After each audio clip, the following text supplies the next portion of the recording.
Buongiorno, ben ritrovati, buona domenica. Siamo in diretta come sempre, tanti gli argomenti anche oggi. Parleremo di sanità, parleremo con il direttore generale dell'ULSS 2 fra pochissimi minuti per parlare del piano dell'ULSS per ridurre le liste d'attesa, ma anche capire come sta andando la situazione per quanto riguarda l'influenza e la cronaca sempre in primo piano. Ci sono due notizie, una arriva dal Veronese perché si è concluso attorno alle 23 l'intervento in aiuto di una coppia di escursionisti di Belfiore finita assieme ai due cani in fondo al Vaio dell'Orsa sul Monte Baldo. Dopo aver smarrito il sentiero ieri verso le 16:30, il soccorso alpino di Verona è stato attivato dalla centrale del 118 a seguito della chiamata di due escursionisti, lui 47, lei 48, raggiunta dopo una bella camminata a Malga Orsa. La coppia nel rientrare coi propri cani ha perso la traccia passando tra balze rocciose e abbassandosi sempre più fino a fermarsi senza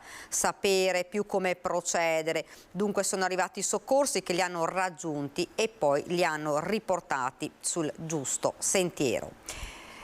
E ancora cronaca, Marco Ronchese aveva appena 41 anni, a ucciderlo è stato un infarto, aveva cenato con il fratello gemello che poi sarebbe partito per Milano. A trovarlo esame a letto il padre Gianfranco, che sabato mattina si era insospettito non vedendolo alzarsi col trascorrere delle ore. Marco non aveva mai avuto problemi di salute, lavorava da 18 anni alla Permastilisa di Vittorio Veneto, si era laureato in ingegneria gestionale presso l'Università di Trieste, sede di Pordenone. I momenti liberi del lavoro li trascorreva in famiglia con gli amici del calcio, prima inquadrato nella polisportiva dei 1000, poi da un gruppo informale all'altro di calcetto a 5. La famiglia è in attesa di vedere i risultati ovviamente degli esami clinici. Queste dunque le notizie di cronaca. Abbiamo detto prima, parliamo anche di sanità, non so se abbiamo già collegato con noi il direttore generale dell'ULSS 2 della Marca Trevigiana, Francesco Benazzi. Vediamo se lo abbiamo collegato. Ancora, vediamo se c'è. Niente, vado allora avanti intanto con la cronaca, perché ci sono ladri in azione a Farra di Soligo dopo il raid nella notte di Capodanno. Questa volta hanno colpito la notte della Befana. Non c'è pace per gli abitanti di Farra di Soligo dopo il raid a San Silvestro, dove i banditi si sono intrufolati in 6 abitazioni in via San Gallo nella frazione di Col San Martino. In via Prosecco hanno colpito scardinando la cassaforte di un'abitazione. I ladri hanno anche dimenticato sul posto una mannaia. I malviventi nella notte pare abbiano tentato di entrare in altre 2 abitazioni. Il sindaco Mattia Perencin, alla luce dei fatti di Capodanno, aveva chiesto il potenziamento dei controlli organizzati dal comando provinciale dei Carabinieri con diverse pattuglie che ogni sera perlustrano il territorio del quartiere del Piave in modo capillare proprio dalle 17 alle 22. I banditi avrebbero approfittato per colpire la sera dell'Epifania, mentre molti cittadini si erano riuniti intorno ai grandi falò organizzati dalle varie proloche o comitati festeggiamenti della Pedemontana Trevigiana. E continuiamo a parlare di furti, di ladri, siamo nel veneziano, così si invitano i ladri a rubare in Italia. Associazioni di categoria furiose a Jesolo dopo che 2 ladri fermati dalla polizia mentre rubavano in un hotel sono stati rilasciati per effetto della riforma Cartabia, che non prevede l'arresto in assenza di denuncia. Colti in flagrante dalla polizia subito dopo una spaccata all'hotel La Pineta di Viale Orienti a Jesolo e immediatamente lasciati liberi perché con la riforma Cartabia per l'arresto è necessaria l'immediata denuncia da parte di chi ha subito il furto. Alla coppia di ladri non sarà perso vero caversela con una semplice declinazione delle proprie generalità prima di tornare a piede libero, così come non pare vero all'Associazione Jesolana Albergatori e all'Ascom, che esprimono sgomento e preoccupazione per un fatto reputato gravissimo. Ti sembra quasi uno scherzo. Poi ti rendi conto che purtroppo il paese Italia non ti dà nessun tipo di tranquillità e di sicurezza. Il cittadino si sente totalmente inerme. Le prime reazioni sono quelle di dire: ma veramente riusciamo a fare delle leggi di questo tipo? Veramente riusciamo a mettere in libertà gente presa sul fatto che sta compiendo un reato? Assieme al presidente di Confcommercio Angelo Faloppa, anche Pierfrancesco Contarini dell'Associazione Albergatori teme gli effetti devastanti che ora potrà avere quanto accaduto l'altra sera, vale a dire un aumento dei furti con la garanzia di una sorta di immunità per i ladri. Francamente è quasi un invito a tutti quanti a dire venite in Italia, che tanto è l'unico paese al mondo dove potete fare quello che volete, potete delinquere, potete spacciare, potete rubare, potete entrare sulle case delle famiglie, potete fare tutto quello che volete, tanto resterete non solo impuniti, non solo non verrete arrestati, ma non vi faremo neanche il processo. Da tempo Jesolo chiede più forze dell'ordine non solo d'estate ma anche d'inverno. Se però le forze dell'ordine non sono messe nelle condizioni di offrire la sicurezza che gli si chiede, allora, dicono qui, la riforma Cartabia deve essere cambiata immediatamente, almeno sotto questo aspetto. Questo penso che lo chieda a tutta Italia dopo quello che è successo e dopo l'esempio dell'altro giorno penso che lo chieda a tutta Italia e sono convinto che questo governo metterà mano alle anomalie di questa riforma che avrà dei fondamenti, come dicevo prima, ma senz'altro deve essere riformata. Un argomento di cui parleremo sicuramente anche nel corso delle nostre prossime edizioni, perché sicuramente scateneranno un po' che polemiche, e il rilascio di questi due ladri colti in flagranza a rubare proprio in un hotel di Jesolo preoccupa anche il comune, impegnato in un rafforzamento d'organico della polizia locale. Se poi queste persone che delinquono vengono presi in flagranza di reato e poi vengono rilasciati perché non c'è la possibilità appunto di fare una querela diretta da parte del proprietario della casa, questo per noi è un problema. Già al centro di un vivace dibattito politico e tra addetti ai lavori, l'entrata in vigore della riforma Cartabia della giustizia penale inciampa Jesolo in un caso destinato a far discutere a lungo, quello dei due ladri arrestati in flagrante dopo la spaccata in un albergo e rilasciati perché secondo la nuova procedura per il fermo è necessaria l'immediata denuncia da parte di chi ha subito il furto. Capiamo da un lato che questa è una riforma della giustizia che chiede l'Europa per avere i fondi del PNRR, perché devono snellire la giustizia e tutto il ragionamento sui processi, però non è questa la direzione giusta per noi. Insomma, noi confidiamo in una modifica della legge. Quest'anno la Polizia Locale di Jesolo si rinforzerà con l'arrivo di nuovi agenti con tanto di corsi specifici contro la microcriminalità. Così come gli accessi al comune saranno vigilati da telecamere in grado di riconoscere le targhe di auto sospette. I furti fuori stagione in alberghi e ristoranti o seconde case nelle località balneari sono un fenomeno che si ripete inevitabilmente pressoché ogni inverno. Ci sono stati alcuni furti dopo la stagione, più o meno sono sempre le stesse persone che fanno i furti, poi vengono presi, poi escono dopo poco, però diciamo il fenomeno è sotto controllo. Ed ora ve l'avevo anticipato prima, siamo alla sanità e eccolo qua, lo vedevo collegato con noi, Francesco Benazzi, direttore generale dell'ULSS 2 Marca Trevigiana. Buongiorno direttore. Buongiorno a lei, buongiorno, mi sposto perché vedo che sono poco centrato Ecco, vediamo alla telecamera, mi scusi, ecco qua. Sì, buongiorno a lei, buongiorno a tutti. Dunque, partiamo subito. Intanto, direttore, leggo insieme a lei i dati del Covid, perché sale il trend dei nuovi casi Covid in Veneto, dove si registrano 1311 contagi nelle ultime 24 ore. Il bollettino della regione segnala anche 15 vittime, ieri è stata solo una invece la vittima. Il totale degli infetti dall'inizio della pandemia sale così a 2.659.181, quello dei decessi a 16.396, scende di poco invece il numero degli attuali positivi, 35.596 con un meno 1.402, sostanzialmente stabile il dato invece dei malati Covid ricoverati in area medica, 1.549 con un più 5, dei pazienti in terapia intensiva 77 con un più 3. Un trend leggermente in crescita, dottor Benazzi.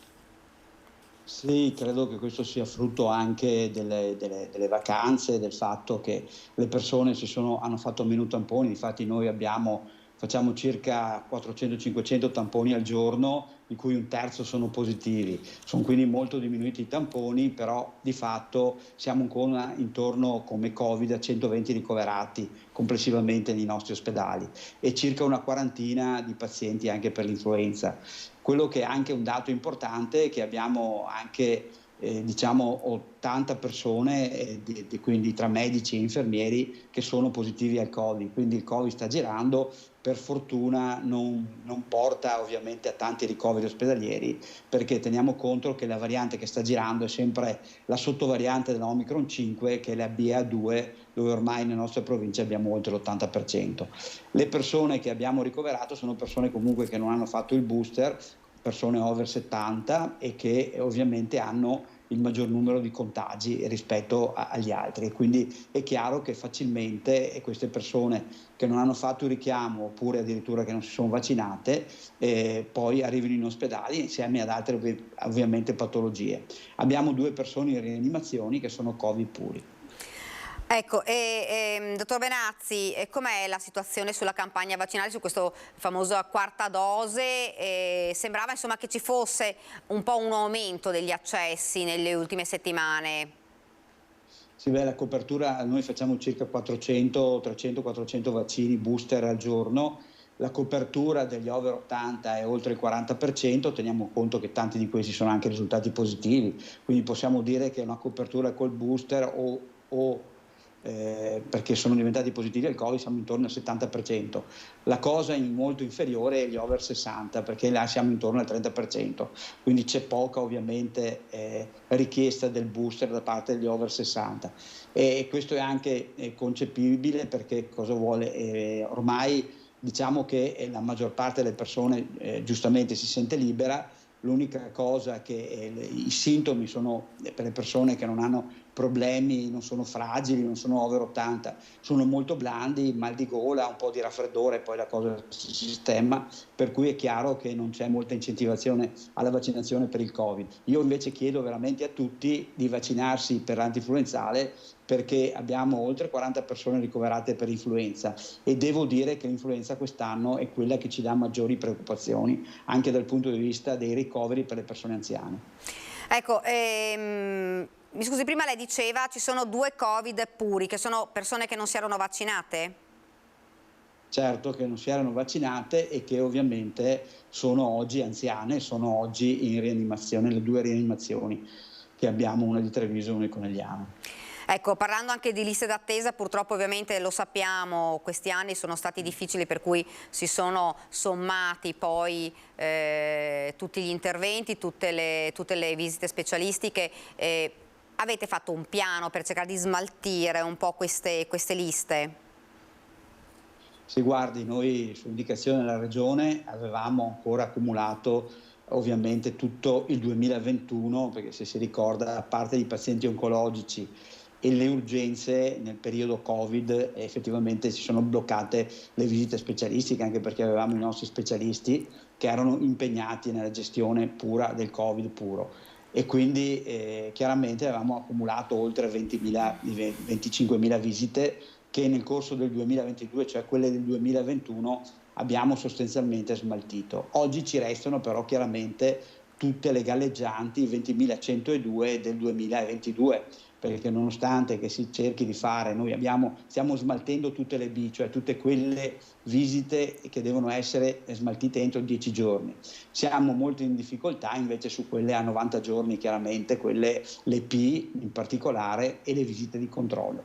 Abbiamo fatto un piano sostanzialmente per cosa? Per quelle dove abbiamo maggiori difficoltà e anche dove effettivamente mancano gli specialisti.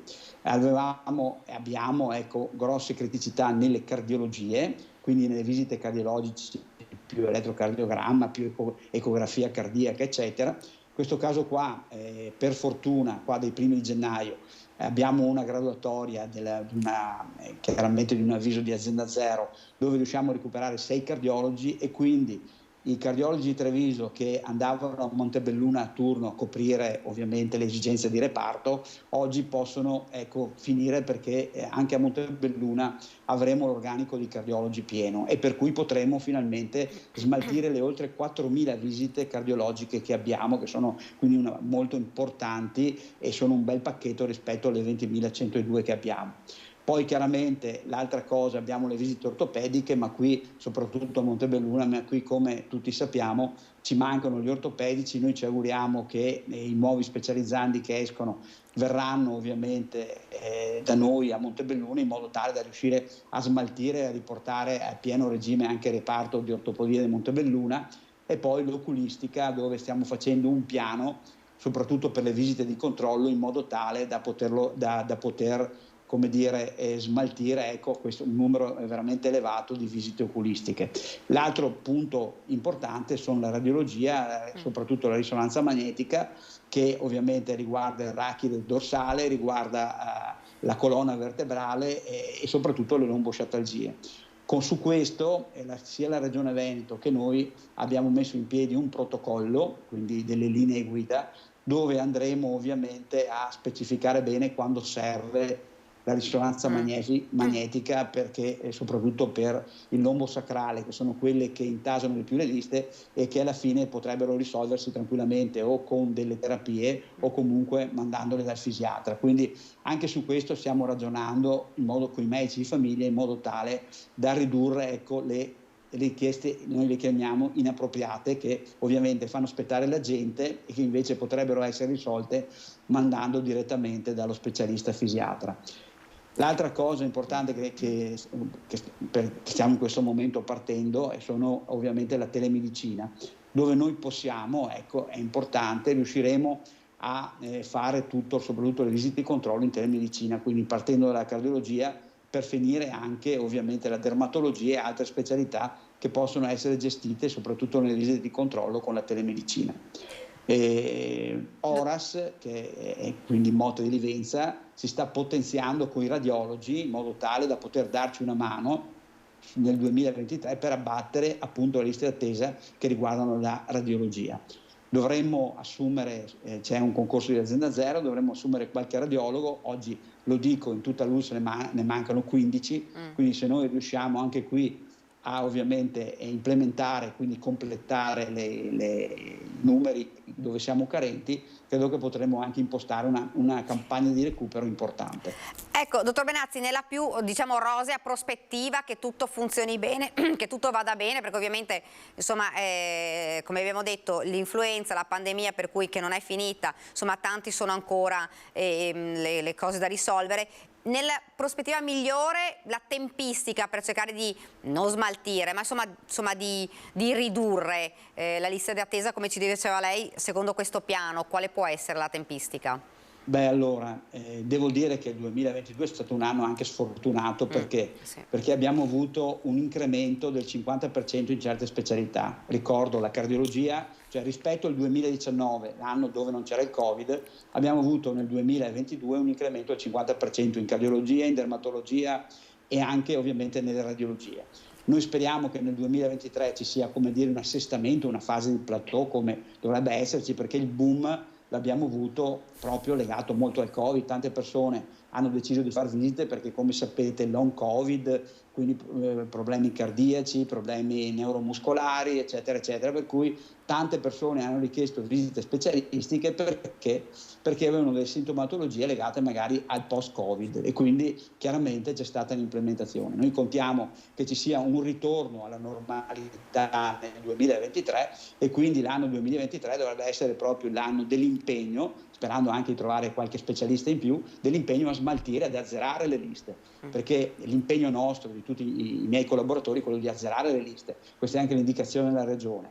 È chiaro che come sempre le nozze si fanno non coi fichi secchi, quindi l'importante è che poi arrivino anche gli specialisti. Però ecco, l'intendimento è questo e posso ringraziare tutti i miei collaboratori perché ci stanno mettendo veramente la testa ma anche il cuore, perché ci rendiamo conto che la sanità pubblica, uno dei punti per cui la sanità pubblica deve dimostrare di dare delle risposte, sono anche le visite specialistiche.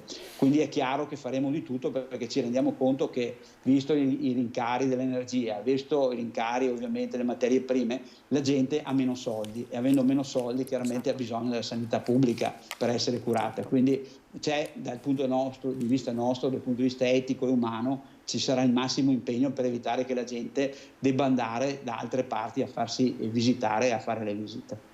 Dottor Benazzi, un'ultima domanda. Abbiamo sentito in tante città, insomma, che c'è stata una problematica anche di farmaci nelle farmacie, insomma, farmaci esauriti. Com'è la situazione, se lei sa, qua nella Marca? Abbiamo visto, insomma, Sì. a Padova parecchie farmacie che erano in grande difficoltà. Beh, è chiaro che siccome sono farmaci molto usati, ibuprofene, eccetera, molto usati per il Covid, per l'influenza, come antinfiammatori, eccetera, sono andati via tantissimi di questi farmaci.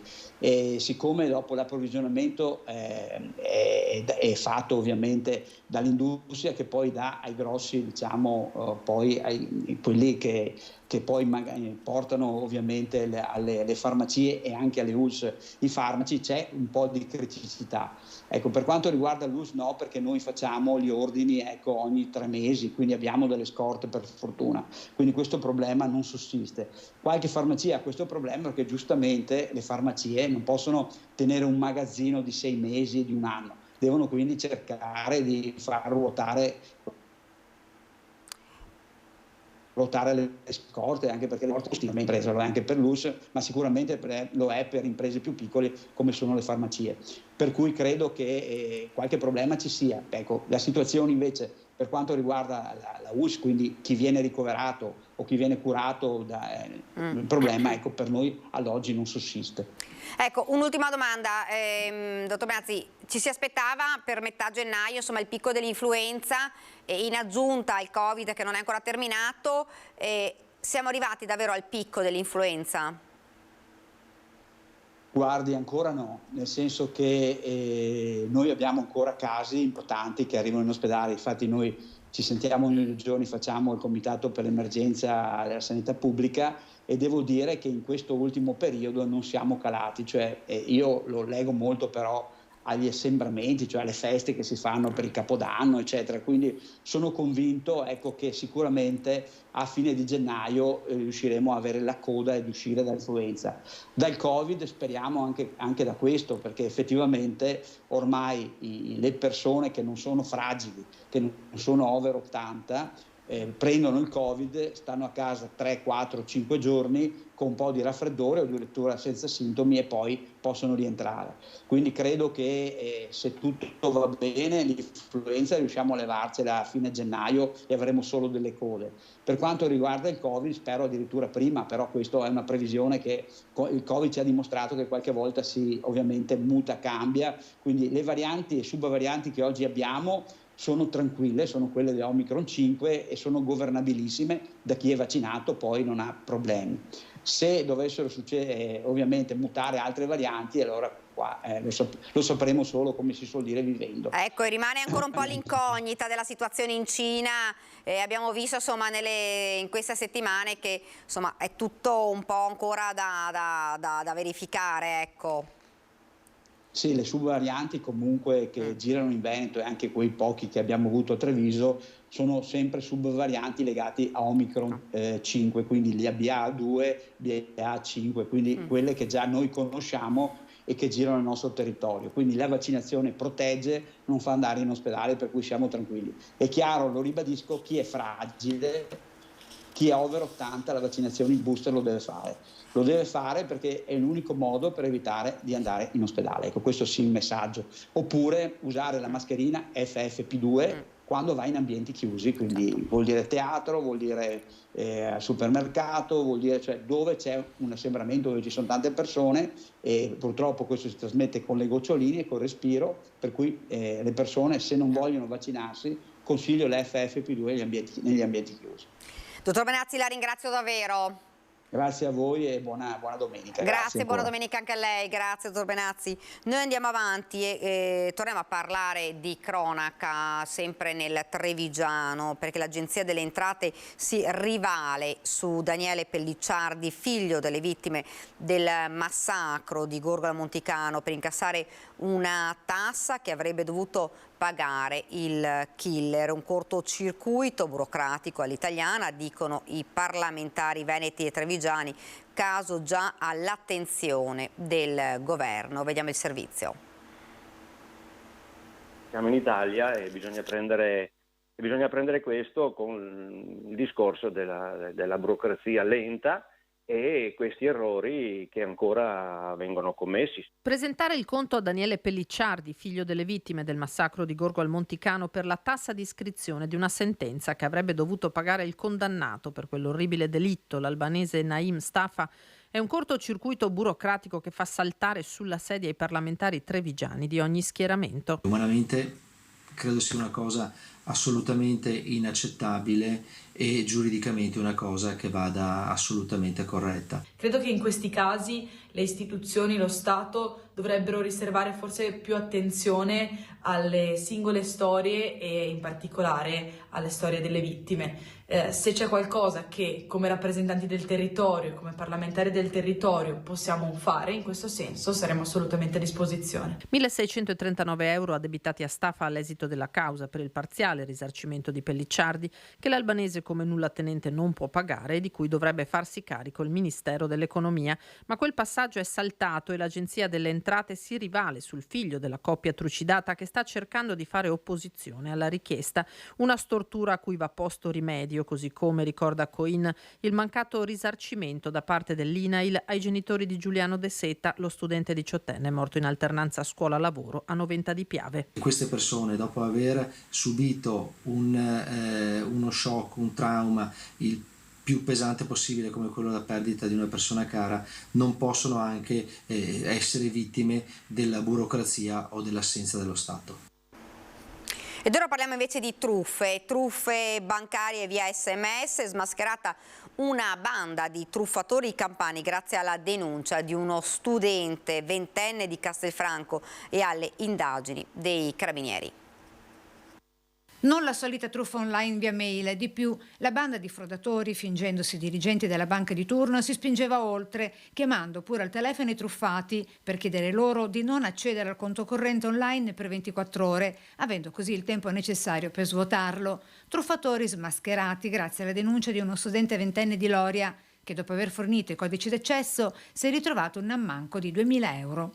L'indagine è partita da una denuncia querela presentata da un cittadino di Loria presso la stazione Carabinieri di Riese Pio X, quindi è stata iniziata questa attività di indagine coordinata dalla Procura della Repubblica di Treviso e che ha permesso di individuare i responsabili di questa truffa in 5 soggetti già conosciuti alla giustizia, residente in area campana, responsabile appunto di truffa in concorso. I 5 truffatori, tutti napoletani di età compresa tra i 20 e i 75 anni, già con precedenti penali, ora denunciati, sebbene a piede libero, con la tecnica di finti SMS, finte mail di banche e uffici postali, con il ventenne di Loria di Castelfranco, erano riusciti a svuotare i conti di un totale di 15 risparmiatori, agendo anche in Lazio ed Emilia Romagna, per un importo totale di ben 50.000 euro. Così dalle indagini dei carabinieri di Castelfranco. Questa vittima, che ha presentato denuncia querela, è stata avvicinata attraverso un SMS che gli è giunto sull'utenza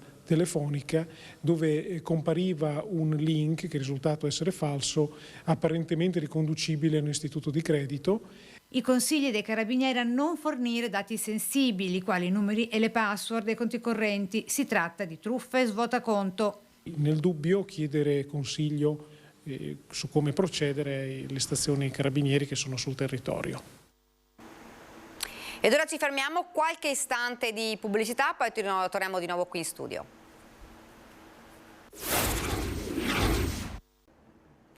Siamo tornati nuovamente in studio, vi presento immediatamente gli ospiti che ci hanno raggiunto qui, che è il sindaco di San Biagio di Callalta, Alberto Cappelletto, buongiorno. Buongiorno a lei. E Paola Roma, presidente della conferenza dei sindaci dell'ULSS 2. Buongiorno. Buongiorno.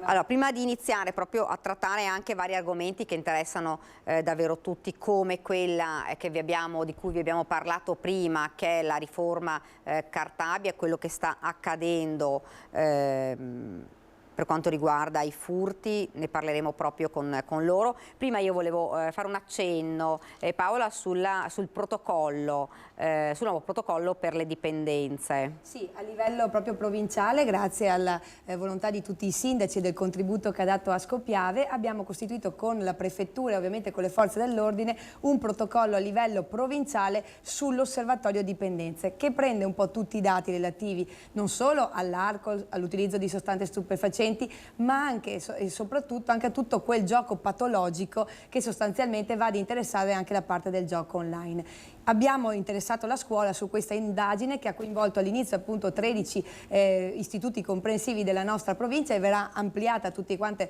poi le scuole superiori, proprio per avere dei dati proprio certi rispetto a questo. Con i sindaci siamo partiti proprio con la loro volontà di avere dei dati che poi servono per calare nei territori, poi delle iniziative che già magari vengono fatte a livello dei comuni, ma che è bene portare ad ampia scala provinciale, e questo permetterà anche ovviamente nella modifica che sta avvenendo di anno in anno, ma anche oserei dire di mese in mese, delle sostanze stupefacenti che rientrano tra quelle calcolate da parte del Ministero della Sanità proprio con quelle collegate alle dipendenze, permetteranno di avere dei dati puntuali e precisi, e grazie alla collaborazione con la Prefettura e le forze dell'ordine anche stabilirne ovviamente le nuove anche modalità che abbiamo visto essere state anche durante il periodo dei 2 anni di emergenza sanitaria, proprio anche quelle dell'arrivo direttamente con i corrieri nelle case delle persone, quindi con situazioni un po' particolari. Un protocollo provinciale che quindi avrà dei dati puntuali e precisi, avrà anche quei dati collegati agli incidenti stradali grazie alla collaborazione ovviamente con l'osservatorio della provincia di Treviso,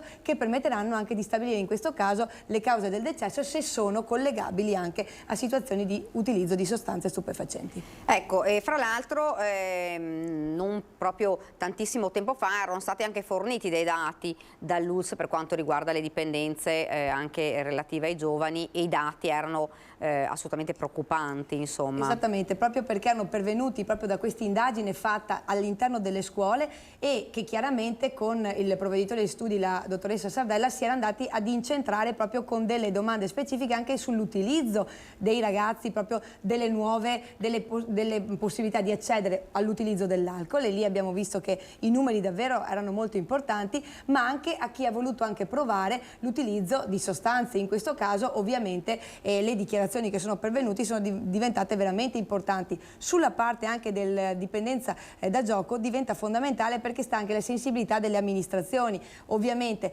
con gli esercenti c'è un controllo da parte delle polizie locali, ma c'è anche un fattore sociale che preoccupa molto le amministrazioni comunali. In più tutta quella parte relativa all'online che va a interessare anche i giovani e adolescenti rispetto a tutti quei giochi, e anche a quella parte diciamo anche collegata al metaverso, che porta questi ragazzi a delle esperienze che naturalmente preoccupano sotto il profilo poi dell'utilizzo del denaro, ma soprattutto della non conoscenza di quello in cui si va incontro.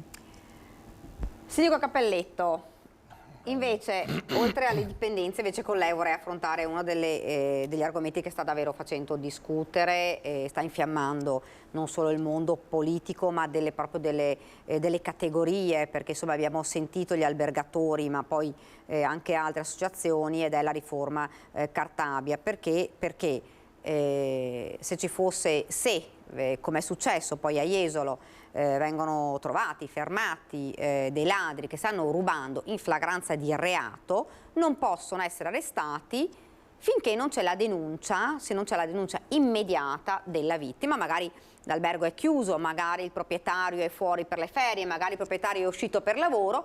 Se non c'è la denuncia, questi ladri vengono rimessi in libertà. Fra l'altro già questo aveva creato non poche polemiche, perché comunque lo sappiamo, c'è qualche problema giudiziario, perché abbiamo visto le forze dell'ordine fanno di tutto per arrestare questi malviventi, li abbiamo visto, i furti ci sono, e poi però si trovano liberi dopo qualche ora. Adesso addirittura non possono essere nemmeno arrestati, Sindaco. Questo chi in questo momento ha alzato la voce per mettere in evidenza questi aspetti nefasti, perché vuol dire dare legittimità al comportarsi male, ecco, usiamo dei termini, ma chi delinque sostanzialmente può permettersi di farlo perché resta impunito. No, non può esserci. Siamo qui, ogni qualvolta parliamo anche di giustizia, di come funziona la giustizia, parliamo noi sindaci in modo particolare, ma chiunque parla di certezza della pena. Ecco, qui sostanzialmente abbiamo tolto anche questa velleità, perché a questo punto dobbiamo dire che è una velleità parlare di certezza della pena. No, dobbiamo, secondo me, il legislatore deve prendere immediatamente in mano questa norma e deve sospenderla, annullarla, fare quello che deve fare, ma perché chi delinque non può pensare di farla franca, soprattutto anche legittimamente, ecco, quindi non ha senso, perché hanno ragione coloro che alzano la voce, lo stiamo leggendo dai quotidiani, perché 2 giorni fa c'era lo stesso quello che lei aveva prima citato, il Fatto, ma non è l'unico caso che in questo momento è avvenuto in questo senso, ce ne sono altri, ma non devono... Okay. Sì, diciamo così che anche il legislatore può sbagliare, ecco, però fermiamoci adesso. Ecco, abbiamo anche sentito poi le associazioni di categoria dicevano, insomma, così si incentiva i ladri a venire in Italia, tanto voglio dire, se non c'è la possibilità di fare la denuncia immediata possono essere anche liberi, per cui le associazioni di categorie degli albergatori ci dicevano, insomma, questo è un modo anche per incentivare poi... Sicuramente, anche perché all'interno di questa parte si parla anche di violenza privata, quindi ricordo questo, ma ricordo anche tutto l'altro passaggio che diventa fondamentale, diciamo che si potesse intervenire immediatamente. Tra le altre cose, entrata in vigore ovviamente con la data successiva del 30 dicembre, quindi dall'inizio dell'anno questa cosa è intervenuta, sicuramente, voglio dire, è necessario che a livello nazionale si intervenga per fare questo tipo di modifica, perché chiaramente si mettono in difficoltà già le attività, naturalmente, ma soprattutto anche la parte dei cittadini privati, e ripeto, anche quella della violenza privata credo che meriti un intervento da parte del legislatore, perché notiamo che abbiamo ulteriori casi in aumento, ne abbiamo visti anche di violenze accadute anche di recente, e credo che sia necessario fare un intervento di questo tipo. Tuttavia, invece, per quel che riguarda la riforma Cartabia, quello del tavolo provinciale che poi ci vedrà coinvolti, della giustizia riparativa, e quello della mediazione invece è un tavolo che diventa fondamentale, ma fondamentale per i motivi che parlavo prima, anche per le giovani generazioni, perché va proprio ad intersecare proprio questo tipo di intervento con dei ragazzi all'interno delle scuole che possano ovviamente diventare anche a loro volta dei mediatori, e quindi questo del tavolo della giustizia riparativa, che andrà poi ad avere proprio le sviscerazioni e partirà da loro, quindi anche dalla gestione della mediazione all'interno delle classi tra adolescenti eccetera, credo che sia una opportunità che il territorio debba sicuramente incentivare. Lo faremo a livello poi provinciale con l'adesione a questo, però ripeto, questa è una parte, ed è una parte che riguarda invece tutta quella modifica di un certo livello che dovrà predisporre anche gli stessi avvocati, ma anche noi stessi primi cittadini, a una modalità anche di intervento ben diversa, ma questo non ha nulla a che vedere invece con questa modifica che ovviamente dal 1° di gennaio crea veramente delle situazioni anche di disagio per noi stessi sindaci, che poi siamo i primi interlocutori, e che fondamentalmente il cittadino arriva prima da noi, prima che arrivare al legislatore iniziale che ha voluto questa norma. Anche perché insomma i cittadini, sindaco... Dobbiamo parlare di buoni esempi, facciamo delle cose perché ci servono dei dati affinché poi le amministrazioni possano mettere in campo tutta una serie di esperienze con i dati che hanno acquisito, ma e anche le proprie esperienze, per poter riuscire a dare delle risposte migliori, perché vediamo che la società continua a cambiare, ma nello stesso momento in cui ci troviamo con queste novità è anche difficile. Poi io poco tempo fa nell'ultimo consiglio comunale abbiamo portato l'adesione ad avviso pubblico, dove si parla di legalità, contro la mafia, cioè ci sono dei valori, dei principi che sono sani,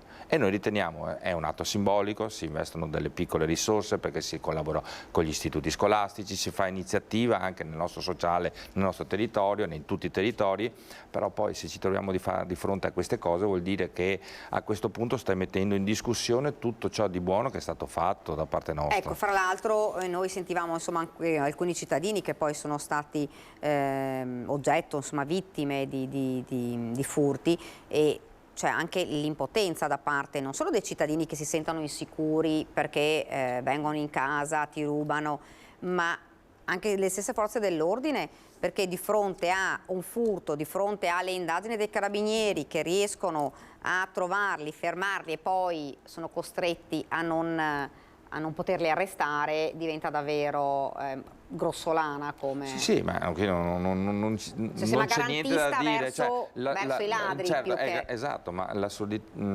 diciamo così, non vorrei che poi c'è il detto, no, è più buono, è più cattivo un buono che diventa cattivo che un cattivo diventa cattivo. Qui stiamo, come dire, stimolando alla giustizia, lo dico in punta di piedi, tra virgolette, alla giustizia fai da te, perché poi se il cittadino non si sente rappresentato dal mondo della giustizia potrebbe decidere di fare da solo, ecco, questo vorrebbe dire l'imbarbarimento della società. Sappiamo che la società è fatta di regole, queste regole che siano sempre nel solco della legalità e del buonsenso. Paola, secondo te si potrebbe, i sindaci, sarebbe proprio un sassolino, ma almeno potrebbero i sindaci mettersi insieme e chiedere di fare una modifica ad una legge come una riforma come questa, il governo, o comunque di muoversi di fronte a quella che potrebbe diventare davvero, come diceva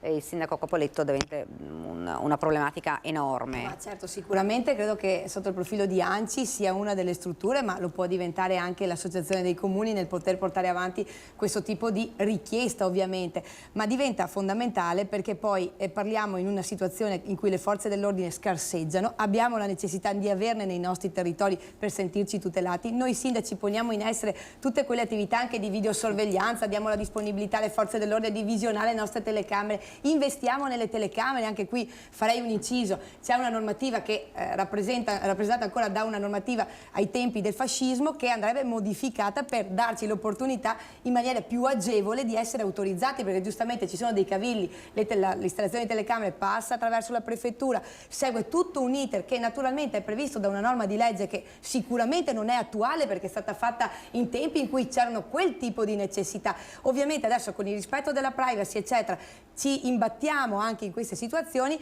aggiungiamo a questo che per partecipare a dei bandi di diverso tipo dobbiamo avere un tot numero di abitanti e magari chi ha delle strutture come centri servizi eccetera ha dei decessi che sono stati dovuti anche a una situazione contingentata dal livello pandemico e quindi ovviamente non un incremento della natalità e ci troviamo naturalmente a essere esclusi magari anche determinati bandi per la videosorveglianza collegati a questa situazione. Quindi sicuramente è un problema strutturale che va preso un po' da tutte le interfacce, perché ricordiamo che il cittadino che non viene tutelato e che ha questo tipo di violenza all'interno delle sue case, delle sue mura domestiche, poi ha dei risvolti sicuramente sociali. Se parliamo degli anziani, vorrei ricordare che sono le prime tutele che hanno da parte di noi sindaci, si rivolgono ai nostri servizi, c'è da parte nostra l'intervento anche con quelle misure che sono state messe in campo anche dall'ambito territoriale, parlo dello psicologo in comune, parlo di tutte quelle attività che vengono fatte dal terzo settore a supporto delle nostre amministrazioni proprio per andare incontro a queste che ovviamente diventano anche una violenza che ha degli strascichi di un certo tipo. Diciamo anche di più. Sì. Noi sindaci siamo sempre, adesso si parla della riforma della Severino, no? Certo. Siamo pieni di impegni, di responsabilità. Se un bambino si chiude le dita su una porta, viene fatta una denuncia nei confronti di un sindaco, risponde un sindaco penalmente, no? Siamo a questi livelli, se c'è una buca sulla strada deve rispondere il sindaco, certo. Ma stiamo parlando, possiamo andare anche sul penale. E qui quelli che hanno scritto questa norma sono ancora lì al loro posto? Io penso che questi dovrebbero andare a casa. Perché? Perché se non si può sbagliare in questo senso, nei confronti della giustizia e legalità non si può sbagliare. Io credo che ci sono responsabilità, ma le responsabilità bisogna assumersele e anche risponderne. Fra l'altro, sindaco, in un momento in cui già è una situazione molto difficile da tutti i punti di vista, non solo pandemico ma economico, per cui ti entrano in casa, già la situazione diventa complicata, in più poi leghiamo ancora di più le mani alle forze dell'ordine che stanno facendo davvero tanto e di più per essere nel territorio, per pattugliare, per controllare, per dare sicurezza ai cittadini, e poi ci troviamo insomma di fronte a quello che abbiamo visto a Jesolo, che è davvero eclatante. Si vanificano tutti i sacrifici, si vanifica tutto lo sforzo che a vari livelli le istituzioni fanno, perché la scuola, le forze dell'ordine, i sindaci, le amministrazioni, tutti, la gente per bene, ecco, si vanifica gli sforzi della gente per bene, perché la gente per bene poi vota anche noi sindaci, no? E vota perché con la speranza di poter avere una qualità della vita migliore, di poter avere delle opportunità che guardino al benessere sociale, al buon senso, alla giustizia. E qui invece abbiamo qualcuno che ha scritto questa norma, e io dico: come l'ha scritta? È meglio che torni tra i banchi della scuola, ecco, al posto di essere nelle posizioni apicali, diciamocelo. Nel privato... Da cosa può essere scaturita? Perché è una cosa che è un po' inspiegabile, nel senso... Disattenzione potrei dirle? Disattenzione, uso questo termine perché sennò saremmo molto più... forse non sarebbe opportuno in televisione, però diciamo disattenzione, ma ci siamo capiti che è una disattenzione che la cito con le virgolette. Grave, nel senso grave, perché coinvolge non solo tutti i sindaci, ma coinvolge i cittadini stessi. È una colpa stessi. grave, ecco, noi sindaci rispondiamo personalmente quando facciamo colpe gravi, questa è una colpa grave, per me. E insomma, ora è attesa questa annunciata riforma della giustizia, sperando che comprenda anche, insomma... Sì, che comprenda anche questo, sicuramente esatto. Credo che il ministro Nordio sotto questo aspetto conosce benissimo ed è una persona molto pratica e sicuramente conosce le difficoltà che ci troviamo anche noi stessi a dover vivere. Quando parliamo di una riforma di questo tipo va a riformare un po' tutti quanti, va a modificare anche i ruoli che ognuno assume. Prima citavo la situazione degli avvocati, ma come diventa per i magistrati eccetera. Però credo che una riforma sia a 360 gradi e che sicuramente debba comprendere sicuramente anche delle certezze, come il cittadino giustamente non possiamo, abbiamo visto il caso di Jesolo, ma abbiamo visto anche altre situazioni accadute anche a San Donà di Piave, dove giustamente è stata denunciata questa situazione ovviamente che porta poi ad avere le persone degli atteggiamenti di aggressività, ma è naturale, perché se si sentono di non avere, di non essere tutelati, di avere gli strumenti, io davvero ringrazio le forze dell'ordine, perché come si diceva prima fanno dell'impossibile per cercare di dare delle risposte, lavorano a braccetto con le nostre polizie locali e per fortuna che c'è questo tipo di intervento, ma vanno dati loro degli strumenti anche per poter agire con tranquillità, perché ripeto, le aggressioni vengono fatte anche su di loro come agenti, vengono fatte anche sui nostri agenti in determinate situazioni, quindi serve davvero un qualcosa che tuteli e ripeto anche delle normative che vengano revisionate rispetto ai tempi che stiamo vivendo adesso, che naturalmente in una carta costituzionale dove dà dei doveri ai cittadini ma dà anche dei diritti, e quei diritti sono sacrosanti, perché insomma in questo caso stiamo parlando della stessa sicurezza delle persone che devono sentirsi tutelate ovviamente nelle loro abitazioni e nella loro proprietà privata, anche perché ricordo che la cosa almeno certa in Italia è che la proprietà è privata, almeno in questo, ma la tutela insomma non può prescindere rispetto a questo insomma. Proprietà privata, questo è quello che chiedono anche i cittadini, però purtroppo a volte davvero sono esasperati i cittadini, proprio perché poi lo sappiamo, se un ladro entra non si può insomma intervenire, giustamente, perché non si deve fare giustizia da sé, però insomma alla fine anche questa riforma crea ancora di più il danno. Fra l'altro, Sindaco, insomma, fa un po' sorridere, perché se non per dire peggio, perché io vorrei sapere se potenzialmente ci sarà anche un aumento dei ladri trasfertisti, cioè quelli che partono, come è già successo, come ne abbiamo visti davvero tante volte, che partono dai loro paesi, vengono a delinquere da noi e poi ritornano ai loro paesi, perché tanto insomma da noi non va bene, non deve essere questo il messaggio che passa, Sindaco. Certo che non va bene, ma è quello che stiamo vedendo, anche sovraimpressione, stiamo vedendo della bellezza sui social, dobbiamo difenderci, la legge non ci tutela, questo sta avvenendo, cioè... non ci sono parole nell'errore che è stato fatto, dobbiamo recuperare prontamente, perché poi io dico dobbiamo perché siamo attori che rappresentano le istituzioni, che si confrontano col cittadino e a vari livelli poi portiamo la nostra voce anche più in alto. Poi più in alto c'è anche l'organismo che decide, c'è il governo che decide, quindi al più presto che questa norma venga stralciata, cancellata, facciano come vogliono, ma non può essere che le persone che delinquono possano godere di questa norma che gli consente di fare tutto quello che vogliono, ma non per il bene della società, per il male della società. Quindi... Altro argomento invece che riguarda proprio i comuni, insomma abbiamo visto negli ultimi periodi ancora di più insomma, i rincari un po' di tutto e questo costringe, abbiamo visto i comuni a rallentare, a volte a sospendere dei progetti o delle opere pubbliche. Parliamo prima con Paola. Sì, allora sicuramente parlo per Ponte di Piave, noi abbiamo approvato il bilancio a dicembre, abbiamo un bilancio di circa 8 milioni di euro, ci troviamo in una situazione in cui noi, il Comune, dà servizi.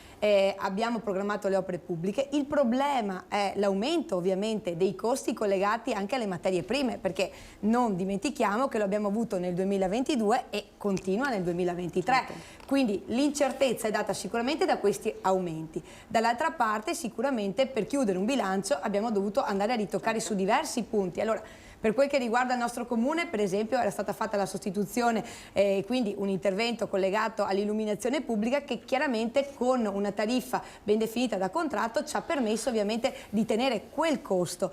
Ovviamente per il gas, ripeto, su questo intervento noi amministrazione stiamo intervenendo anche nelle strutture delle palestre, cosa che è necessaria per le società sportive, per gli stessi ragazzi e per le famiglie, con un intervento importante dell'amministrazione per abbattere questi costi che sono a carico dell'amministrazione. Sicuramente la preoccupazione è per le opere che abbiamo già cantierato, abbiamo già la ditta appaltatrice, ma chiaramente, ripeto, sui costi delle materie prime serve un intervento. Abbiamo visto che l'intervento da parte dello Stato che attualmente arriverà ai comuni sicuramente è insufficiente, quindi la richiesta è che o vengono dati dei fondi ad hoc per quello che riguarda soprattutto questi costi e la situazione anche energetica, o dall'altra parte dovrebbe esserci consentito di trattenere delle risorse nel nostro comune per utilmente utilizzarle per dare servizi ai cittadini, cioè i comuni danno servizi, non possiamo andare ad abbattere quel tipo di servizi che sono fondamentali per la cittadinanza.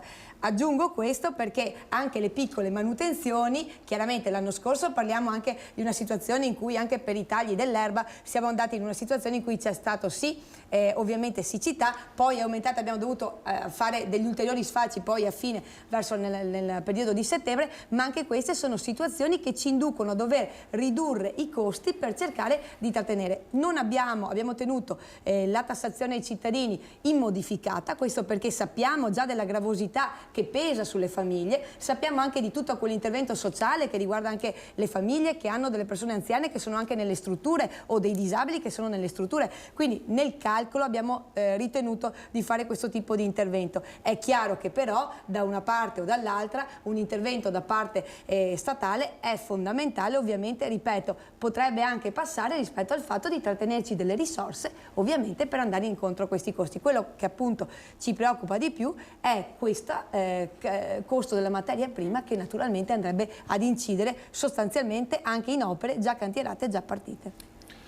Beh, mi unisco a quanto appena detto dalla Paola, ma anche noi, cito un dato, opera pubblica da 350.000 euro, andata deserta perché non rispettava più i canoni di prezzo, 8 mesi impiegati per rimettere nuovamente in gara, perché ci sono le procedure, vanno rifatte, non è che si possa arrivare lì per metto un po' di soldi in più e vediamo cosa succede. No, le procedure vanno rifatte, 8 mesi, siamo arrivati, la rimettiamo in gara a 525.000 euro. Quindi questa è un'altra opera da 1,2 milioni è passata a 1,7 milioni. Non stiamo parlando stiamo parlando anche il doppio sostanzialmente nelle opere pubbliche. È chiaro che le amministrazioni nello stesso momento in cui decidono come potersi muovere. La priorità in questo momento, l'abbiamo visto all'inizio della trasmissione, è il sociale, no? Il nostro tessuto sociale, perché arriviamo da un Covid che ha inciso in modo anche forte e negativo nei confronti delle fragilità, quindi siamo impegnati a salvaguardare tutti quei servizi che guardano alla persona, alla qualità della vita e al benessere della persona. Poi facciamo delle scelte che possono essere rallentare determinate opere pubbliche, perché sì, si può chiedere il mutuo, possono esserci delle risorse che arrivano, siamo impegnati nel trovare risorse a vari livelli, però sappiamo che comunque dopo è un debito che viene pagato in parte corrente, annualmente viene pagato, e quindi quello incide nei nostri bilanci e dobbiamo sapere che le necessità sono tante. Quindi non rinunciamo a dare i servizi al nostro territorio, alla società, e quindi dobbiamo anche rinunciare a quelli che possono essere investimenti pubblici.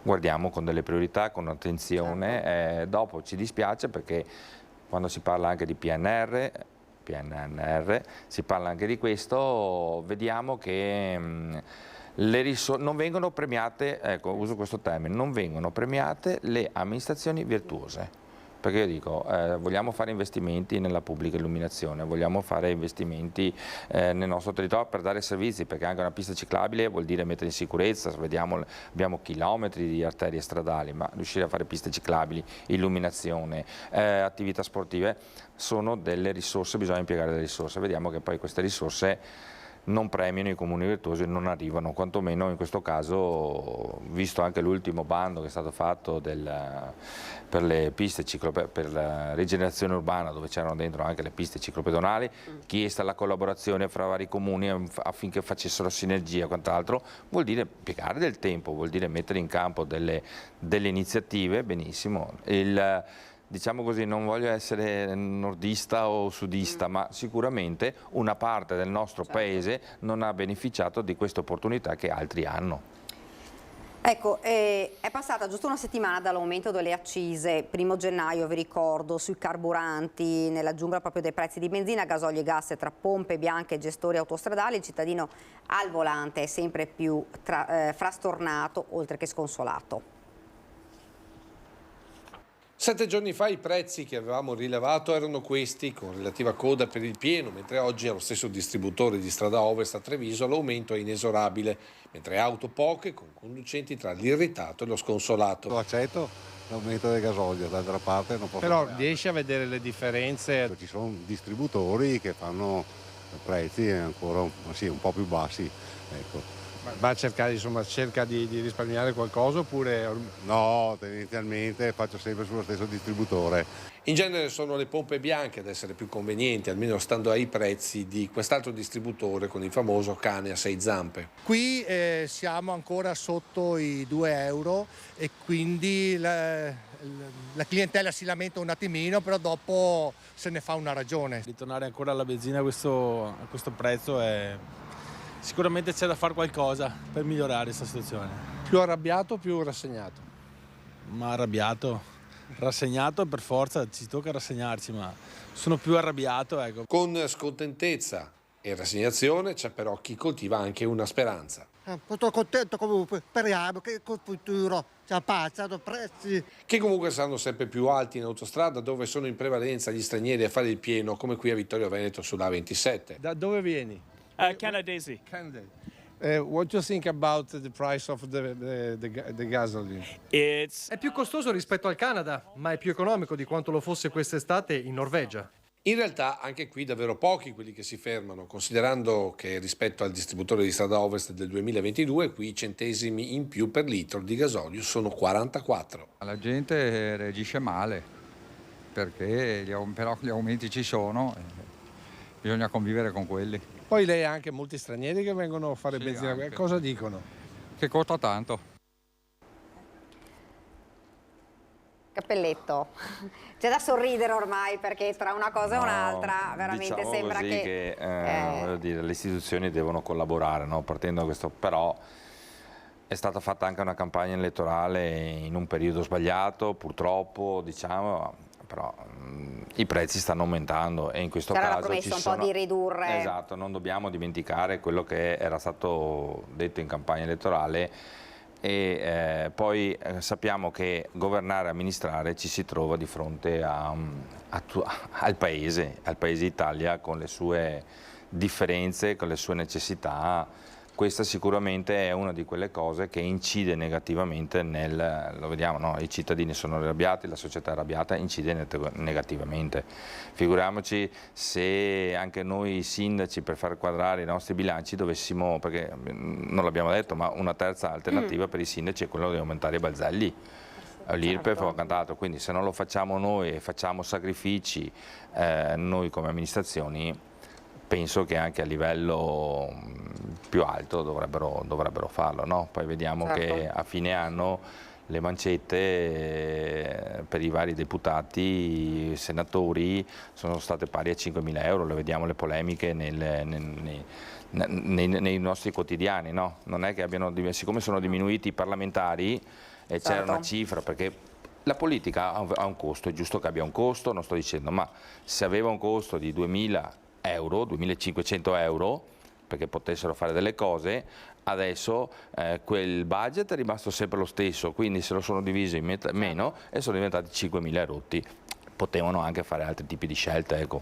Poi se andiamo a guardare il singolo, però siamo un paese che ha bisogno di tante cose, vediamo di usare sempre di più il buon senso, perché sennò con la Cartabia o altro dobbiamo riuscirci e dobbiamo sperare che sempre di più chi va ad amministrare a Roma abbia contezza e sappia da dove, cosa vuol dire fare, cosa vuol dire amministrare, cosa vuol dire parlare con competenza, avere quelle competenze che lo aiutino perché tante volte abbiamo visto che la politica nazionale, e qui possiamo a 360 gradi, non è in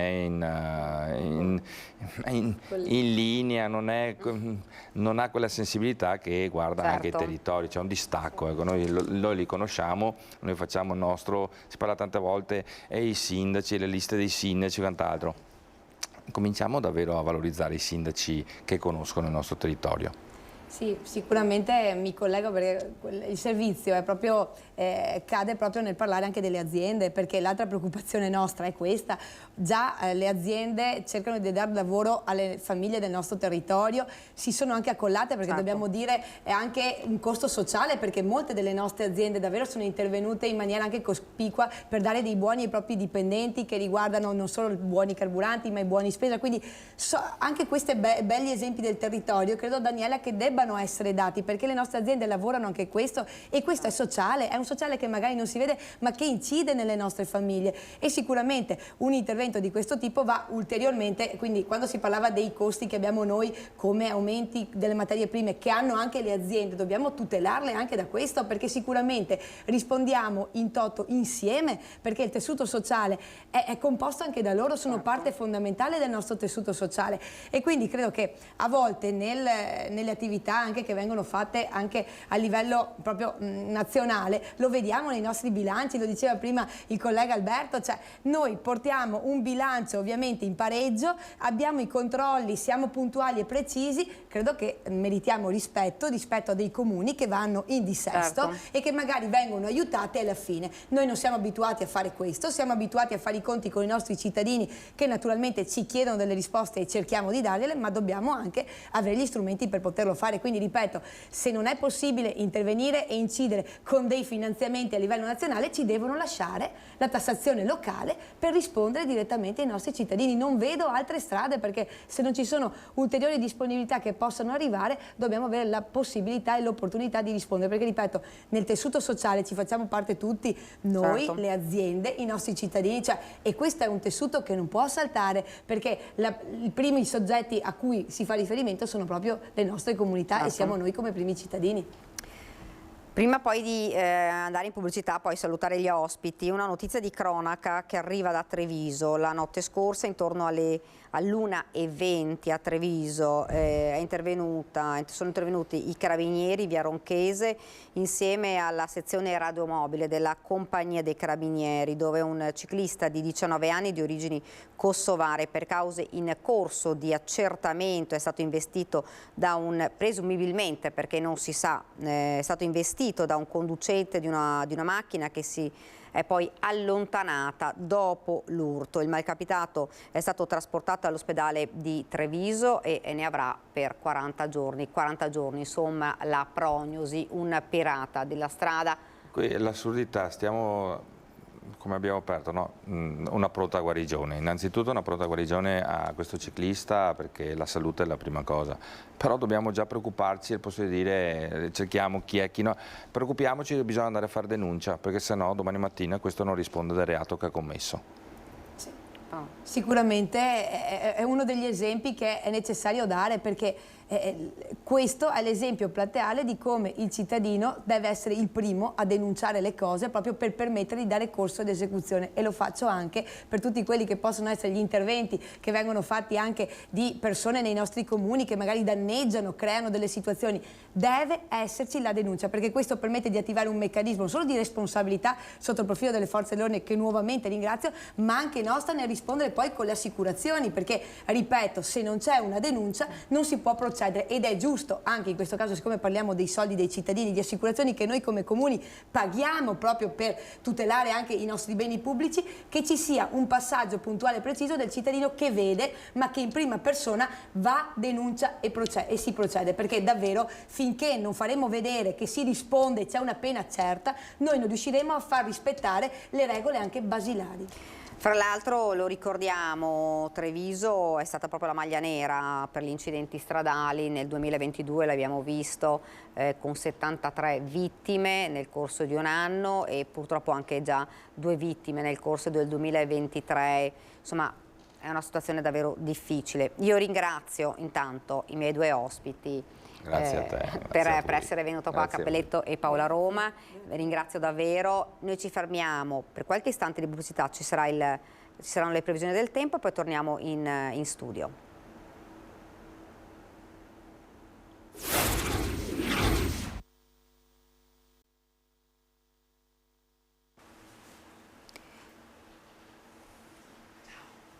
Siamo tornati nuovamente in studio, ancora in diretta, ci collegheremo fra pochissimo anche con l'assessore. La vedo sullo schermo, l'assessore Gloria Tessarolo, buongiorno. Buongiorno a voi. Buongiorno. Insomma, aveva fatto un po' una panoramica, non so se ha sentito un po' sulla riforma Cartabia, le chiederò anche un commento, perché è uno di quegli argomenti che sicuramente andrà a sollevare non poche polemiche, ha già iniziato ed è una situazione difficile, e questa non solo per le forze dell'ordine ma anche per i cittadini, come abbiamo visto. Sì, se si vuole parlare di giustizia è importante, a mio avviso, fissare i paletti. Una volta fissati i paletti, far rispettare quelle che sono le regole, e poi si può parlare anche di nuove forme di mediazione, come quelle di cui accennava prima il sindaco Paola Roma, cioè la mediazione e la giustizia riparativa. Oggi forme anche innovative di mediazione tra vittime e autori di reato, e così come progetti sociali, ad esempio, di reinserimento di autori di reato che hanno scontato la loro pena, vivono purtroppo il grosso pregiudizio di una giustizia che è spesso troppo lenta e a volte inefficace. Ecco, Assessore, poi parleremo anche del bando che scatta domani, insomma l'appuntamento, gli appuntamenti per, lo sappiamo, per le abitazioni ERP. Prima volevo chiederle un'altra notizia che è arrivata proprio poco fa da parte dei Carabinieri, con un 19enne che è stato presumibilmente investito da un pirata della strada che poi è scappato. Questo ragazzo di 19 anni è stato soccorso, portato in ospedale, ne avrà per 40 giorni, insomma, in una provincia come quella, insomma, di Treviso, dove gli incidenti sono stati davvero tanti, troppe le vittime. Sì, il dato non è di sicuro confortante. Ci sono due focus, a mio avviso, da tenere. Uno è l'attenzione durante la guida, il fatto che probabilmente da un lato ai giovani non passa in maniera così efficace la pericolosità. Nel momento in cui si ha un'auto in mano, non è un giocattolo, può essere anche uno strumento molto pericoloso, e quindi il senso di responsabilità.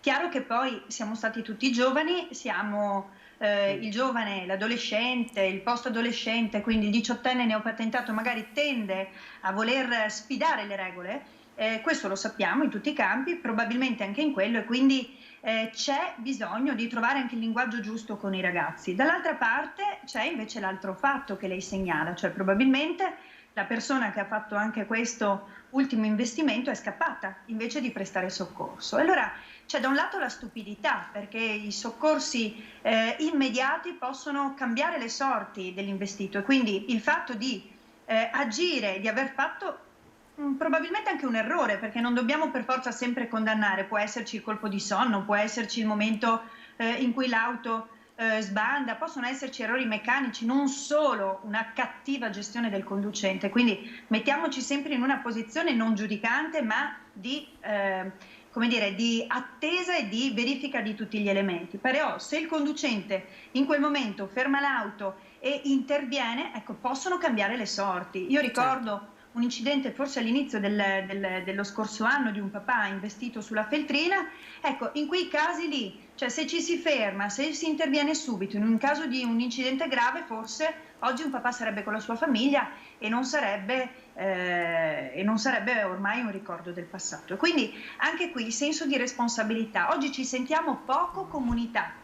Oggi pensiamo a noi e poco agli altri, e invece un senso di responsabilità che poi viene anche valutato in maniera positiva dalla giustizia nel momento in cui c'è un processo per questo tipo di reato, e quindi l'omicidio stradale. Assessore, parliamo invece di un argomento che riguarda il suo assessorato. Domani partono gli appuntamenti per la compilazione assistita per quanto riguarda gli alloggi ERP, giusto? Sì, da domani si cominciano a fissare gli appuntamenti, il nostro braccio operativo in questa occasione sarà Ater Treviso, che gentilmente ci ha dato tutto il supporto possibile, e grazie appunto a un accordo che siamo riusciti a fare, nonostante ovviamente le difficoltà e la grande mole di lavoro che li aspetterà e ci aspetterà, perché questo sarà un bando molto atteso, è un bando che ovviamente è sotto i riflettori, perché nessuno di noi insomma si aspetta che dopo quanto accaduto l'estate scorsa possa passare, come dire, in maniera ordinaria. Ovviamente è un bando dove anche la politica ci ha messo del suo, e quindi è un bando molto atteso, di cui siamo molto orgogliosi, e anche perché arriva in un momento di forte difficoltà dei nostri cittadini. Il tema del diritto alla casa è un tema priorità per l'amministrazione, ma anche molto spinoso non solo per il Comune di Treviso, in generale per il sistema Italia. Ecco, avevate anche già sentito insomma tante proprio le domande che vi arriveranno. Sì, allora il bando precedente è stato fatto nel 2019, quindi subito dopo l'introduzione della nuova legge regionale, la 39 del 2017, e in quell'occasione avevamo avuto oltre 600 domande. Poi diciamo che in graduatoria si erano affermate, quindi come domande valide, circa 630 posizioni. Perché questo grande numero già allora? Perché la legge regionale ha cambiato un criterio di accesso importante, che è quello dell'ambito regionale, cioè qualunque cittadino veneto può presentare la sua domanda in tutti i comuni della regione. Ovviamente può farlo una sola volta l'anno, quindi in un comune diverso ogni anno, perché il bando esce una volta all'anno. Ecco, quindi, sì, dica. Quindi partivamo da quel dato. Ovviamente purtroppo insomma c'è stato il Covid, e tutti noi sappiamo qual è lo strascico non solo di tipo sanitario, ma soprattutto quelle che sono le problematiche di tipo socio-economico che stiamo vivendo, cioè è passata la crisi sanitaria, adesso stiamo vivendo la vera crisi sociale ed economica e quindi le domande saranno molte di più. Noi l'abbiamo visto dal blocco degli sfratti, perché lo sblocco che è avvenuto all'incirca un anno fa e quindi che stiamo vivendo in questi mesi sta dimostrando ovviamente tutte le fragilità del sistema e dall'altra parte anche l'acuirsi della crisi economica che non dà garanzie lavorative importanti e quindi ovviamente poi si ripercuote sulla capacità di mantenere un'abitazione e le spese connesse. Ecco, lei diceva, l'abbiamo visto anche dagli sfratti dell'anno. Sono stati tanti, lei per caso ha un numero di quanti possono essere stati a Treviso? Noi il numero complessivo degli sfratti lo abbiamo attraverso le emergenze, perché bisogna tenere presente che non tutte le persone che vengono sfrattate per i più diversi motivi, ci sono sfratti per morosità, sfratti per finita locazione. Il bonus 110 ha influito moltissimo ad esempio sugli sfratti di diversi nuclei, perché ovviamente alcuni proprietari hanno liberato l'appartamento per approfittare dei bonus e sistemare gli immobili e quindi ci sono sfratti di diverso tipo. Da noi sono arrivate le domande di emergenza abitativa, ovviamente di famiglie che non avevano la possibilità di rivolgersi al libero mercato e riusciremo a rispondere più o meno con una trentina di appartamenti, però le domande sono molto di più. Ecco, vogliamo ricordare che cosa si deve fare per poter accedere a questo bando? Sì, allora adesso abbiamo organizzato un sistema che dovrebbe essere anche molto fluido e quindi agevolare molto il cittadino. Io ricordo che qualunque cittadino che abbia uno SPID e ovviamente sappia muoversi un attimo su internet può fare la domanda direttamente attraverso il sito della Regione del Veneto. C'è una piattaforma che è la stessa piattaforma dove verranno caricate le domande invece dei dipendenti di ATER che faranno appunto la compilazione assistita. La priorità quindi in questo momento è informarsi bene con ATER di quali sono i documenti necessari, uno fra tutti l'ISEE in corso di validità e quindi in questo periodo qua è importante fissare quanto prima un appuntamento presso il proprio CAF di riferimento in modo da ottenere l'ISEE aggiornato.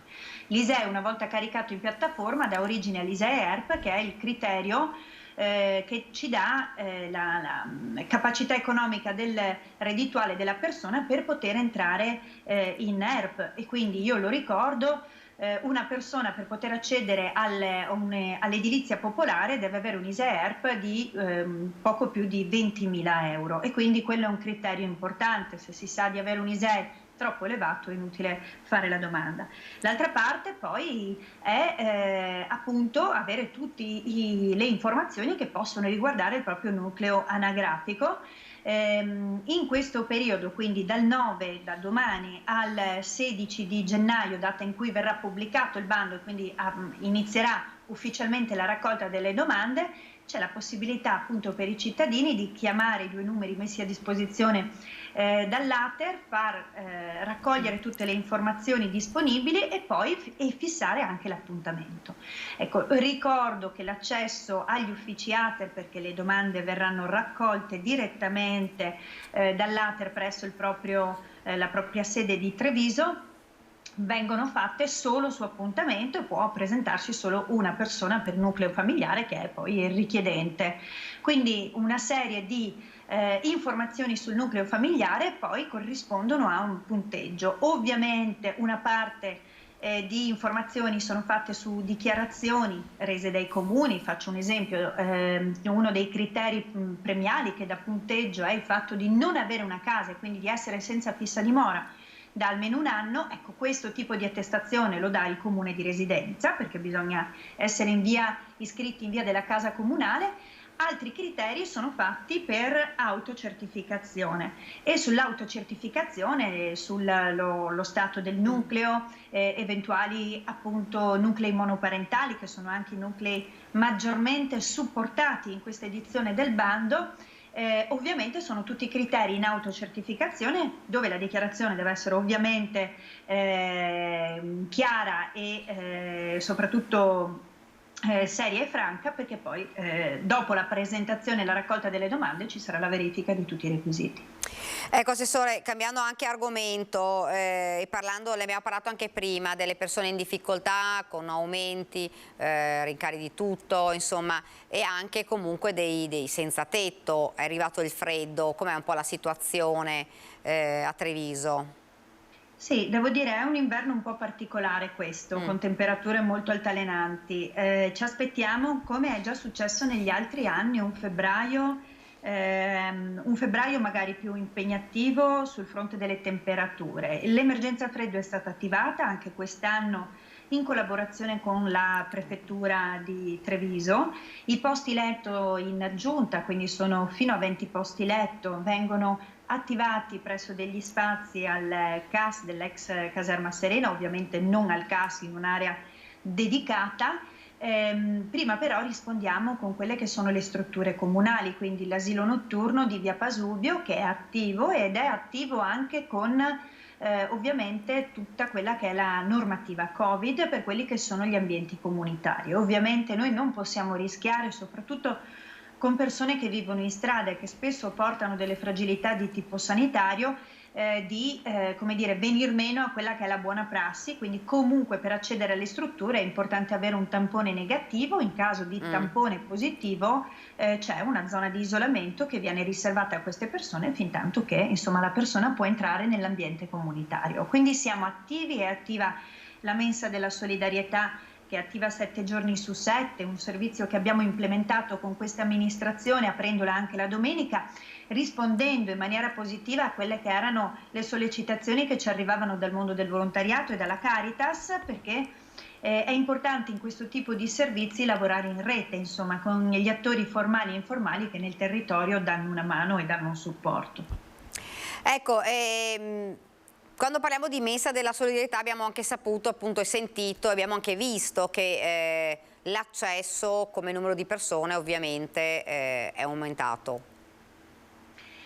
Sì, c'è un accesso importante, soprattutto devo dire alla mensa, mi è stato segnalato, alla mensa di Caritas che lavora anche nel servizio serale. A volte è utilizzata anche per vincere la solitudine. Nel periodo delle festività natalizie la solitudine resta uno dei primi problemi di alcune persone, e è un altro motivo per cui io invito sempre oggi, per cambiare un po' la situazione in cui viviamo, a rivolgerci all'altro, a ripensarci. Insomma, siamo all'inizio di un anno, il 2023, forse vale la pena di non solo trovare e guardare i problemi, ma anche domandarsi, no? Cosa si può fare di diverso per poter cambiare la realtà che ci circonda. Questo resta sempre una buona regola.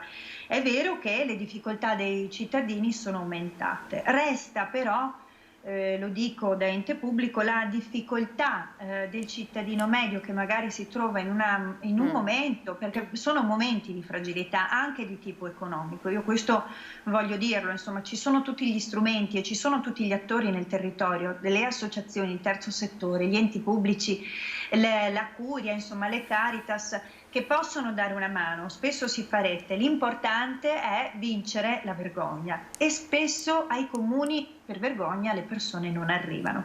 Allora è un motivo questo per cui, ad esempio, come ente pubblico, quando sono arrivati i fondi Covid, noi li abbiamo investiti all'inizio dello scorso anno, abbiamo voluto fortemente, e per fortuna le parrocchie di Treviso hanno aderito, abbiamo voluto fortemente dividerli e condividere i fondi con le parrocchie, non solo per poterli gestire in un periodo più lungo e quindi supportare la nostra comunità, ma anche perché sapevamo con certezza che spesso la via informale dalle persone è ritenuta più dignitosa. Non so per quale motivo, c'è ancora lo stigma nei confronti del servizio sociale comunale, no? Ai servizi sociali, è un retaggio un po' del passato, un po' come quando parliamo della psicologia, una volta ci si vergognava della malattia mentale, oggi invece per fortuna si sta vincendo lo stigma. Ecco, è importante che le persone comunque sia chiedano aiuto. Dopo la rete c'è e quindi nei casi di maggiore fragilità oppure dove l'intervento e la professionalità dell'ente pubblico e degli assistenti sociali del servizio sociale sono ritenuti indispensabili, la rete funziona, quindi le persone arrivano. Ecco, se vogliono arrivare direttamente, ovviamente il servizio sociale del Comune di Treviso è aperto e è disponibile. Assessore, la ringrazio davvero. Grazie a lei, grazie a voi e colgo l'occasione per fare gli auguri di buon anno. Grazie anche a lei, buona domenica. Grazie. Grazie Assessore. Noi andiamo avanti con la cronaca da Vicenza. Un 46enne residente a Romano Dezzelino è stato arrestato dai carabinieri della locale stazione in ottemperanza all'ordine di esecuzione emesso dalla Repubblica presso il Tribunale di Padova. L'uomo dovrà espiare una pena complessiva di 2 anni e 6 mesi per maltrattamenti in famiglia compiuto ai danni della moglie e della figlia di quest'ultima, messi in atto dal 2019 al 2021 a Loreggia. I militari hanno rintracciato l'uomo nell'abitazione della sorella, pure residente a Romano Dezzelino, per poi trasferirlo nella casa circondariale di Vicenza dove sconterà la pena. Ed ora un ultimo servizio, una buona notizia, perché è stata rintracciata una 12enne che era in fuga da Milano per amore di un 15enne conosciuto via chat. La ragazzina è stata ritrovata dopo 5 giorni dai poliziotti alla stazione di Conegliano.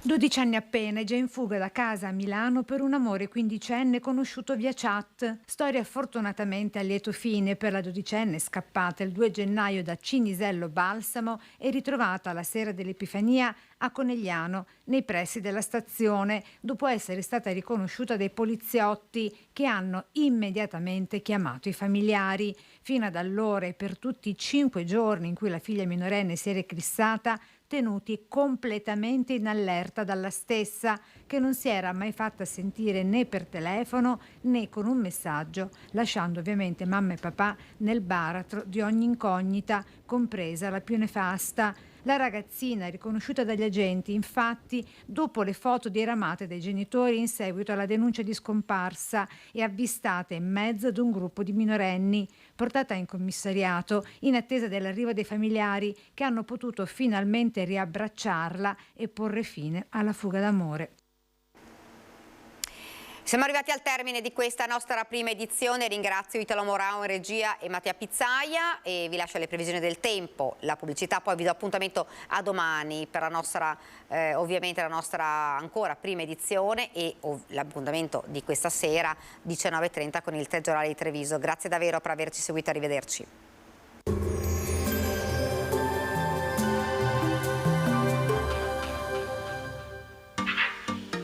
Tremonti, attrezzature e materiale per saldatura professionale a Montebelluna. Bentrovati al meteo. Netto cambio di scenario, alta pressione scalzata da un flusso umido atlantico, tempo dunque in peggioramento. Vediamo il dettaglio di domenica 8 gennaio. Sul Veneto cielo molto nuvoloso e coperto sin dal mattino. Probabili precipitazioni da sparse a diffuse. Localmente potranno essere anche di forte intensità. Limite della neve in calo fino a 1200 metri sulle Prealpi e attorno ai 1000 metri sulle Dolomiti. Temperature ancora invariate, minime tra 3 e 7 gradi, massime invece tra i 6 e i 10 gradi all'incirca. Spostiamoci ora sul Friuli Venezia Giulia, dove di fatto avremo poche novità. Anche qui cielo coperto e dal pomeriggio avremo piogge diffuse, in genere moderate, più probabilmente abbondanti verso la fascia prealpina. Temperature stazionarie, minime tra 6 e 8 gradi, massime sui 7-11 gradi. Infine diamo uno sguardo al Trentino Alto Adige, anche qui la copertura nuvolosa tenderà ad aumentare e saranno possibili delle precipitazioni nevose oltre i 700 metri di quota. Temperature minime intorno ai 3 gradi, massime sui 6-8 all'incirca. Dal meteo per ora è tutto, vi auguro un buon proseguimento in nostra compagnia.